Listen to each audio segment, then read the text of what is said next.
All right, so we're going to get going. Please make sure you take out your tour guide because the detailed information by Green Book, okay, and those particular sites are going to be in there, but I'm going to add to that. Come over for me, please. How many people understand and have seen, understand the Great Migration? There were 3 periods of the Great Migration for black African Americans. First one was what? After the Civil War. Okay?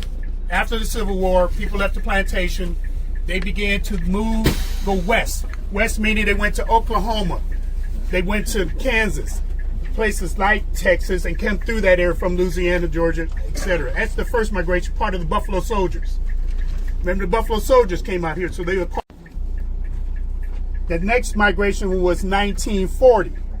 The elements of the migration is when they move, as black Americans moved from slavery, they established what was called freedom colonies. Freedom colonies. Remember that. The principle of finding a freedom colony was based on four distinct principles. We're going to have a black church, a black cemetery, a black school, and a general store. All of those centered around what? Principles of business, religion, education. Okay? So it's very important that you remember that because when blacks migrated into areas, what are the first things they set up? Black church, black school, rows and wall schools, 1, 2, 4 room schools, and a general store, business. Okay? Remember that because in El Paso, it is very important when you hear about churches like Visitors Chapel, when you hear about the AME Church, when you hear about Shiloh, okay, Second Baptist. That's very important because the first thing they do, because of Jim Crow, at that time was they could only go to their schools, go to their businesses, go to their church, their restaurants, their hotels, etc. So it's important you know that because then becomes the migration across within the city, red line areas. So that first one was Visitors Chapel. You see there on this trailer. You remember I mentioned to y'all about Dr. Nixon. Came out of Temple, saw his first hanging. He left there, came here to practice medicine in El Paso.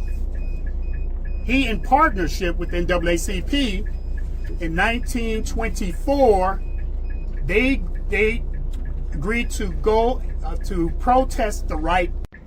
Dr. Birch, he said, there's an error, you need to correct it. So they're in the process of doing that. All right? I went to school with them.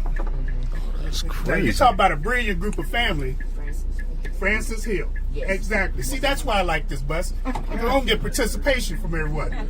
But the important thing about Miss Hill is also her father was a Buffalo Soldier. Okay? And she's still living. Oh, she's over 100 years old. Wow. Okay? Yes. But Mrs. Hill and their family brought a heck of a lot to this community. Miss Barbara Lee lived down this road. Congressman Lee was also lived in this road. Mr. Ronnie Stallworth, who wrote the book, The Black Klansman, lived next door to Miss Lee on this road, on this street. So this used to, well, when I bring you across, this was a heavily black section of town. But okay, Prices. The history of Prices was right that little place right there at that door. My mother used to make us go get ice cream there all the time, even in the hot summertime. She want you to go get us some ice cream. Okay, and Prices was good at making sure we ate all the time. And the Abraham supermarket was right there on the corner, serviced many of black families. Okay. Now, we got a gap between we get into Second Ward and we go across the bridge, so I'm going to cover some more for you. So what is this area called? With this, when we were coming up, this was East Side. The question was, what is this area called? When we were coming up, this was East Side. Okay. All East Side. Everything from Second Ward across here was East Side. I left in 1971, went to HBCU College, Lincoln University, and then joined the military, spent 28 years in there, retired as a colonel. But when I came back, everything Central, South Central. I didn't know what that is. I only recognize one word: East Side. Okay, opportunities. That's the important thing. This is Taze Projects. This is the newer Taze Projects. A historical marker has just been placed here, and it recognizes the history of these projects. It's right there across the street. Right, no, the historical marker is actually right here in the front. Business office for the Taze Projects. I worked with them to put that in there just last year. Okay? Wow. So that's the first integrated project. Is this the original name? That's the original name, Taze Projects. Not the original. But not the original. Right, no. Right. The name. Right. Now here's Douglas School, and the historical marker's placed here. This is a local historical marker, not a THC marker. Not yet. Right. But this was the second Douglas School built in 1921. Okay? And you can see the historical marker to your right, my right. Is it still open at the school? Yes. Yes, it's still being used. Absolutely. All Hispanic, yeah. It's transition class. Okay. It did, which is, it was project number 54, right over, right behind here. Were they mostly with 2 bedrooms? 2 bedrooms, yes, mostly 2 bedrooms. This is also, it's not on the tour guide, this is also one of the original site, and you see the historical marker for Fort Bliss, right on the left corner, right here. You keep, as you keep rolling, you'll see it. But these are the projects, and just a little bit of information. When now you'll also see, where are we? Give me the number. What's your guys' site? 17. 17. So we're at number 17. All right. Can you hear me? Taze Projects. And as you roll through, we're getting ready to roll through where the Taze Project headquarters is. You can see that picture. There used to be a library there. So many of us kids was inside that building. Okay. Mr. Carr was one of the head mechanics that used to work at this facility. Okay? All right. What's the cost of living? Been build businesses, working with different organizations, staff like the NAACP, Phyllis Wheatley, then we begin this migration across Paciano, across Piedras now, and then across the railroad tracks going north towards Five Points.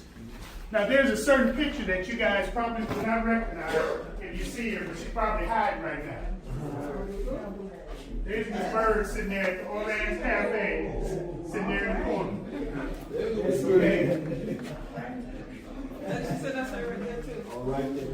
And then here's a picture of Miss Bird again.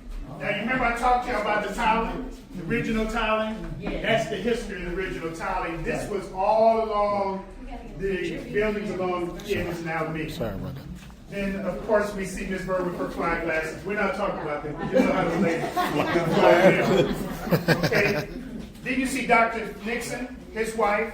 It took 2 blocks out. Many black families lived in those 2 blocks. In 1960, there were 10,000 blacks in El Paso based on U.S. Census. 8,000 lived in this area.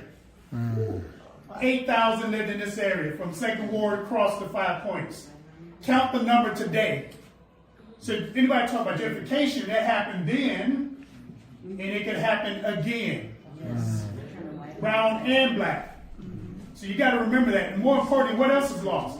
The legacy, the history, okay, the heritage that was a part of this. This is what happened. That means that people can't grow up here and grow. This is a place for development. But when you lose it, like we did, this is an example of it. Okay, not to say it's all. It's an example of what would occur. Okay. Now again, you saw pictures of that Miss Esteem, Taze, barbershops. Here is a list of many of the black businesses that were in this area. We're starting with Recall Center, Square Deal Barbershop, which you will see. Our grocery stores, restaurants, beauty shops, theaters, and you'll also also get to see some of the private practices at home. It's all depicted here and on this map, but more importantly, just so you can really feel it,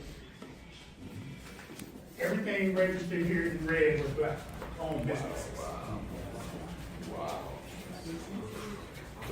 So it's like Tulsa, Oklahoma, to show you exactly what we're talking about. So you can see what it looked like. And then what was left is now this barbershop. This museum recognizing this. Yes. Until we closed my mother's barbershop down. That is the original toilet. That's the original shower. And I know about the phone reporters. That's crazy. Holy Lastly, smokes. just so you guys know, not lastly, but here is Noble's Records. Takes me a while.